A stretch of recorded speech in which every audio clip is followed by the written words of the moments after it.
que se generan en las guerras. Heráclito hubiera terminado por señalar que no hay nada más benéfico que la guerra, porque la guerra genera necesidades y las necesidades van a finalmente a mover al ser humano y ese movimiento es lo que va a permitir el cambio y es lo que va a permitir el progreso. Nada más trágico pensar que para Heráclito el enemigo del progreso pueda ser la paz, ¿no? Si hay paz, todos estamos conformes, pareciera ser que no hay ninguna otra necesidad y entonces no se inventa nada. Heráclito en consecuencia estará pensando que las guerras son benéficas. Por supuesto, no ese es el punto culminante de la filosofía. Lo que necesitamos no perder de vista es el hecho de que para Heráclito, entonces, este mundo siempre está conformado de opuestos. Hay día y hay noche, hay vida, hay muerte, hay guerra, hay paz, hay odio, hay amor. Esa última pareja, que es la más bonita de todas, sin duda alguna podríamos señalar que, a manera de ironía, yo solamente puedo pedir perdón al menos de que haya ofendido, y si no ofendo no tiene sentido pedir perdón. En consecuencia, para que yo en la noche le llegue y le dé flores a mi mujer, pues eso solamente sucede o eso solamente tiene sentido si en la mañana le insulté, y si no lo hice pareciera ser que entonces no tiene sentido. Esta serie de opuestos, dice Heráclito, se obtienen gracias a que hay movimiento. El movimiento genera el cambio y el cambio va a generar los opuestos. Entonces, en nuestra vida cotidiana nos vamos a dar cuenta que siempre hay opuestos, hay una pareja de opuestos, y que esos opuestos son gracias a que hay movimiento, gracias a que hay cambio, gracias a que hay una lucha interna entre esos dos opuestos. En ese sentido, bueno, Heráclito nos estaría señalando que finalmente el mundo debemos entenderlo así. Tenemos ahí el mundo, si lo queremos explicar, Heráclito diría, en el mundo no hay nada constante, todo está en constante cambio, todo está en constante movimiento, y el movimiento es lo que me permite generar el cambio, y ese cambio me genera una lucha de contrarios, y esa lucha de contrarios permite que el mundo todos los días sea diferente y sea progresivo. Esa sería básicamente la idea central con Heráclito. Quedaría pendiente, por supuesto, la idea del fuego y la idea del logos, ¿no? Son ideas muy sencillas de comprender, que podríamos explicar de manera muy pero muy breve, ¿no? Por ejemplo, de la idea del logos, Heráclito plantea el hecho de que, en efecto, en esta lucha interna de los opuestos, no son luchas que se den sin sentido, son luchas que se dan con cierta razón. Vaya, la palabra logos en griego va a significar inicialmente palabra, o sea, palabra en griego se decía logos, de manera que la palabra logos en griego significa palabra. Y con el transcurso del tiempo, esta palabra fue modificándose o teniendo diversas acepciones, a tal grado que hoy sabemos, por decirlo de manera así totalmente cotidiana, cuando un presentador dice le concedemos la palabra al ciudadano presidente, lo que se está diciendo es que le concedemos la razón. Es decir, admitimos o partimos del hecho de que si a alguien le vamos a dar oportunidad de hablar es porque nos va a decir cosas sensatas. Si supiéramos que alguien nos va a decir estupideces, pues no lo dejamos hablar. De manera que la palabra logos en griego no solamente va a significar palabra, sino posteriormente va a significar razón. Y en los tiempos modernos va a significar discurso, estudio, tratado, ¿no? Es una palabra, bueno, la palabra logos es una palabra muy, con muchas facetas, con muchos significados, pero para los griegos inicialmente va a significar razón.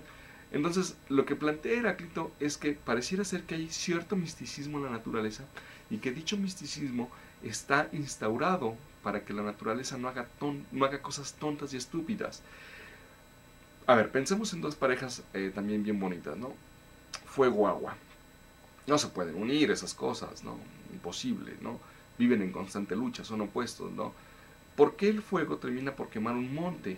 Heráclito hubiera dicho, pues porque hay cierto logos, hay cierta razón en el mundo natural.